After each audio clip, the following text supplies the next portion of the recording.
Sebelumnya, Assalamualaikum warahmatullahi wabarakatuh. Sebelumnya Kak izin bertanya mengenai bagaimana keadaan di Arjuna Farm ya.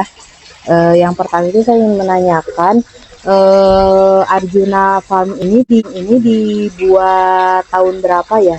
Terus udah berapa lama berjalan? Nah, kalau untuk Arjuna Pom sendiri itu sebenarnya kita udah untuk didirikan dari zaman tahun COVID ya, sekitar 2020 ke 2021-an. Kalau untuk dibuka untuk pengunjung baru tahun kemarin. Jadi bisa dibilang udah 1 tahun lebih, mau jalan 2 tahun. Terus menurut Kakak sendiri itu peran, kan Arjuna Farm itu termasuk agrowisata ya Kak. Peran Arjuna Farm dalam agrowisata untuk mengintegrasikan sektor pertanian dan pariwisata itu seperti apa ya Kak? Seperti yang kalian lihat sih, sebenarnya Arjuna Pub itu sendiri tuh sebagai tempat wisata edukasi, diutamakannya tuh di fokuskannya di bidang pertanian sama perikanan yang udah berintegrasi dengan IoT. Terus kita sebenarnya awalnya tuh jadi tempat riset pengembangan teknologi awalnya tuh sebelum terbuka pengunjung tuh, karena emang awalnya kita dari Arjuna, kita di bidang engineer IT. Nah, yang merambah ke sektor pertanian. Kita terapkan di sini beberapa teknologi yang kami miliki di Arjuna Farm ini. Nah, selain untuk penerapan teknologi juga, pengembangan riset teknologi ya, pengembangan dari beberapa teknologi yang emang kami miliki, kita juga di sini memberdayakan apa ya, khususnya daerah Taman Sari Gobras di Kota Tasikmalaya, agar di sini lebih apa ya, kan sini kan ada situ ya, di situ ada situ Ciberem, ada situ gede. Nah di sini sebenarnya agak kurang ya untuk situ Ciberem tuh, kurang tersentra gitu lah, kurang orang-orang belum semua orang tahu, bahkan orang-orang terdekat di sini pun mereka baru tahu lokasi ini Arjuna Farm ada tempat seperti ini, seperti itu. Terus Kak, komoditas yang dibudidayakan itu komoditas apa ya? Sama teknik yang digunakan itu apa? Oke, nah untuk komoditas sih kita di sini ada banyak, ada yang hortikultur kayak sayuran seperti itu. Ada juga tanaman hias, kita juga di sini beberapa tanaman hias yang kami display di sini. Kemudian juga beberapa tanaman apa tuh kelapa seperti itu. Terus juga ada pohon-pohon kayak mahoni, albasia seperti itu. Cuma emang dari sininya sih dari situnya juga. Terus kayak umbi-umbian. Terus kalau untuk sayur-sayurannya juga kayak ada pakcoy, kangkung. Nah kita juga budidayakannya juga ada yang di media tanah, hidroponik, di kokopit seperti itu. Terus kalau untuk perikanan kita juga ada budidaya sini, budidaya ikan. Ikannya ikan nila di sini tuh ikan nila.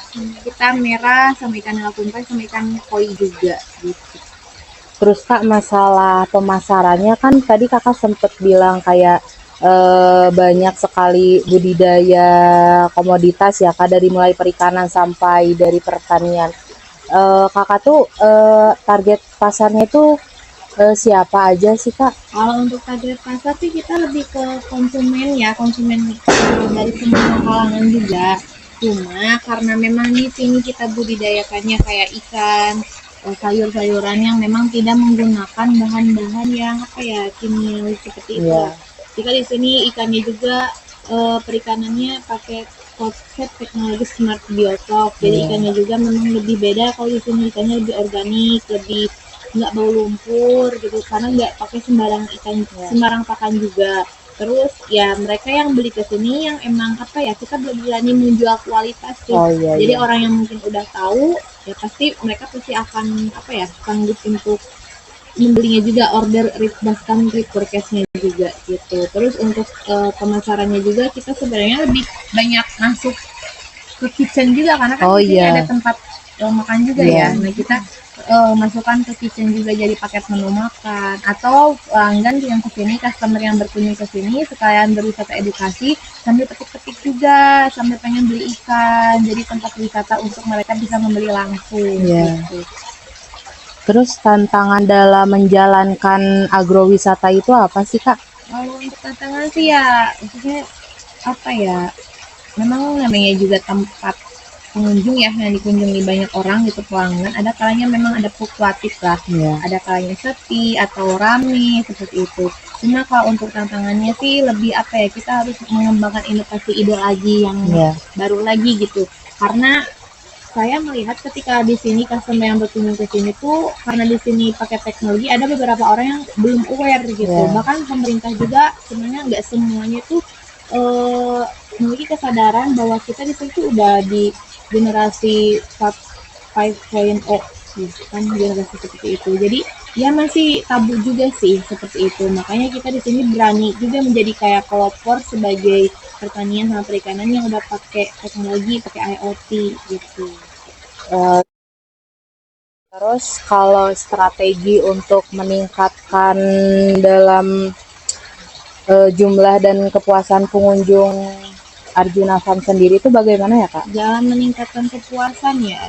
Hmm, intinya semua orang yang ke sini, yang berkunjung ke sini, kita semua apa ya? Sama gitu nih. Orang yang ke sini khususnya mereka yang memang siapapun itu pasti kan banyak bertanya ke apa ya, kita kasih informasi beberapa hal yang memang ada di sini untuk bisa mereka tuh, oh ternyata ada tempat seperti ini, setidaknya mereka tahu lebih dulu lah. Nah, dari ketika ketahuan itulah yang membuat mereka tuh mungkin bisa menjadi word to mouth juga, jadi marketing yang emang nggak berbahaya juga bagi kita. Jadi mereka, oh nih ada tempat ini di sini di Tasik, nggak perlu keluar kota loh. Banyak dari sekolah-sekolah juga ya yang memang sering ada outing kelas, study tour seperti itu tuh, mereka sekarang lebih banyak ke sini ngambilnya itu. Karena sekarang juga dari apa HDM ya, dari Iya. pemerintah juga kan nggak boleh memperbolehkan untuk study tour ke luar kota juga seperti itu. Jadi cari-cari tempat yang terdekat dari sekolahnya.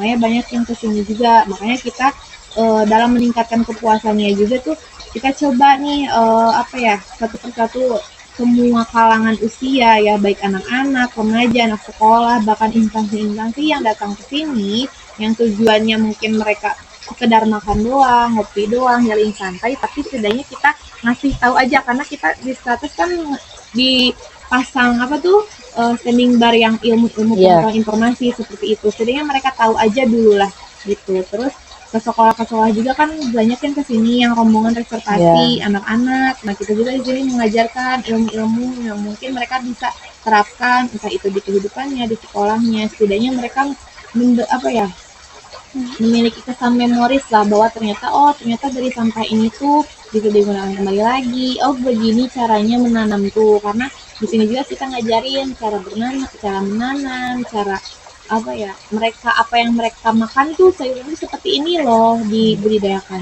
seperti itu sih. Terus Kak, peran Arjuna Farm dalam ekonomi masyarakat ya, terutama masyarakat lokal itu seperti apa?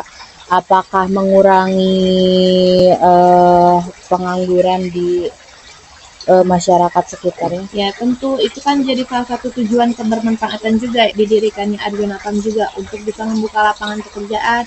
Nah kami juga sebenarnya di Arjuna Group tuh ada kita ada perusahaan PT Samtek itu untuk outsourcing dalam memanage pengembangan pengelolaan sumber daya manusia. Jadi kita juga membuka lapangan pekerjaan untuk misalnya kita kebutuhan sebagai admin, OB atau security atau mungkin ya lowongan-lowongan pekerjaan yang kami butuhkan juga. Jadi di sini juga tuh karena adanya Arjuna Farm, kita kan mungkin ada beberapa hasil pertanian yang lagi